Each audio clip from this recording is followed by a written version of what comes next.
Automobilistique. Certes, vous roulez en belle automobile britannique. Jaguar. Jaguar dont il apparaît que vous n'en avez qu'à la maîtrise. Si j'en crois quelques témoins oculaires, mais anonymes. Qui a vendu? La famille. Il semblerait que, bravo, lors de la prise de contact avec ce véhicule, vous n'ayez pas été en mesure de l'essayer vous-même. Puis, lors de la montée dans le parc de Saint-Cloud à l'occasion du festival, il apparaît, et il y a des victimes, que vous fîtes l'ascension à fond de seconde, portant le régime moteur à 9000 tours, soit celui d'une sondeuse japonaise Kubota. Mais jamais une production de Coventry. Tout ça parce que, toujours d'après la famille, et je tairai mes sources, merci Guillaume, le double débrayage n'était pas maîtrisé. Quoi qu'il en soit, une famille entière fut décimée, des blocs de paille, le long de la forêt Grandlieu. Je laisse la parole à la défense, je crains qu'elle puisse faire grand-chose. Alors certes, notre client est absolument indéfendable. On connaît tous avec l'automobile, on l'a un peu tous fréquenté avec sa voiture. Il est un fier de conducteur, c'est vrai. Il tutoie beaucoup les bottes de paille, très compliqué pour lui. Il est même attiré par les bottes de paille, c'est vrai. Son double débrayage est légendaire aujourd'hui. Il est mort. Il ne sait pas le faire, il le tente. Mais bon, ses chaussures nous en parlerons plus tard. Depuis le ciel, de pied gauche. Et puis cette pauvre automobile, qui a bien du mal avec lui. Mais je tiendrai quand même à souligner juste une chose. Cet homme-là, Étienne Reynaud, fait 12 à 15 000 km par an, qu'il pleuve, qu'il vente ou qu'il neige, avec son XK. Et ça, c'est remarquable.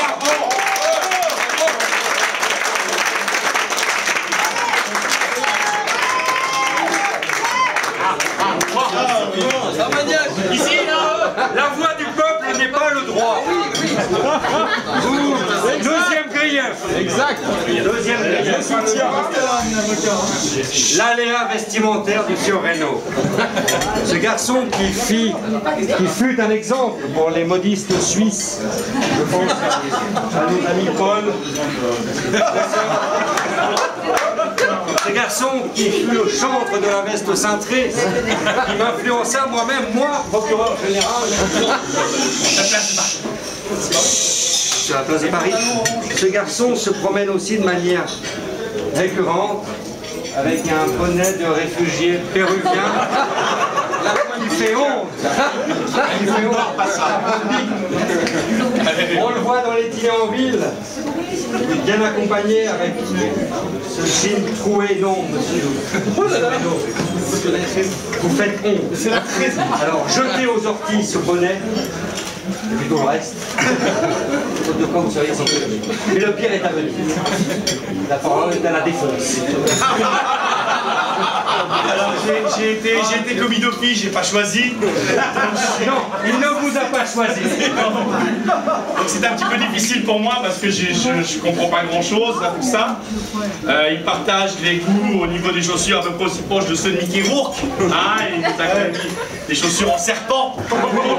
Espèce protégée d'ailleurs. Par la Convention de Genève. Oui, et puis par le WWF. Il nous doit d'ailleurs 5 000 € d'amende, on en discutera plus tard, c'est pas avec les honoraires. Son jean, que voulez-vous que je vous dise? C'est bon. Maintenant, regardez bien le travail d'usure. Remarquez bien, ce n'est pas artificiel, c'est l'usure. Je pense que ça vient plus d'un problème de revenu. Mais oui, il faut l'excuser. Vous ne pouvez pas, monsieur, accuser le prolétariat de ne pas vouloir mettre d'argent dans ses vêtements. Il préfère manger. C'est immonde ce qu'on fait. Et puis, il y a quand même aussi autre chose qu'il faut noter. Il a mis son argent dans ses pneus. Étienne Reynaud. Oui. Merci. Assistant Mathias, merci beaucoup. Je mets l'argent dans les pneus, c'est beaucoup plus important. Son XK, parce que c'est une mauvaise conduite, enfin on vous expliquera plus tard. Mais il y a une chose que nous sommes tous ici d'accord pour dire, c'est que Étienne est quand même le reflet dans notre confrérie du dandysme. Et malgré son goût vestimentaire absolument abject, il arrive, monsieur. Paléodandisme.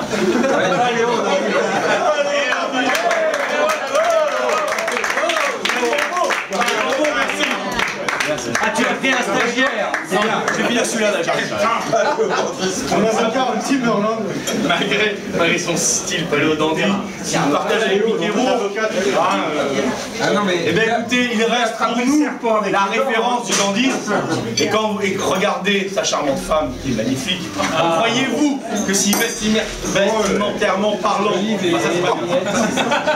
Il ne se défendrait pas. Il ne défendrait pas aucun. Écoutez enfin. Frédéric. Une galerie.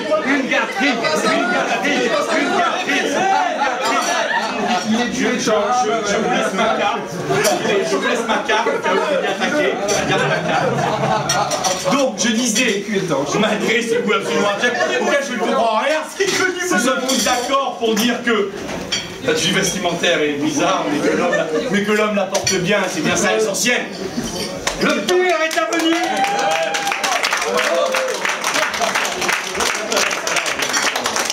Delenda Carthago. J'ai dans cette enveloppe transmise par votre confrère Gilbert Collard de Marseille. Il est mort. Une preuve irréfutable, accablant, détestable. Cyril Collard. Qui souille. Bien votre client et de ceux qui lisent ses ouvrages qui ne se parcourent que d'une main, comme disait Rousseau. C'est Rousseau qui parle. Oui, infamie. Sous couvert de parler, le styliste français, expatrié à New York, collectionneur d'automobiles de collection, porteur de vestes cintrées. Nous n'avons pas la veste. On se goberge de femmes à moitié nues, de princesses évanescentes. C'est dégoûtant. Oui, ok, pas mal. Vous méritez de vous faire couper. Alors, je vais récupérer la pièce de condition. Alors, ce magazine qui soi-disant a été retrouvé dans les affaires de notre camarade. Les pages collées. Oui. Dans certaines pièces de son habitation où il se rendrait seul. Je m'inscris en faux.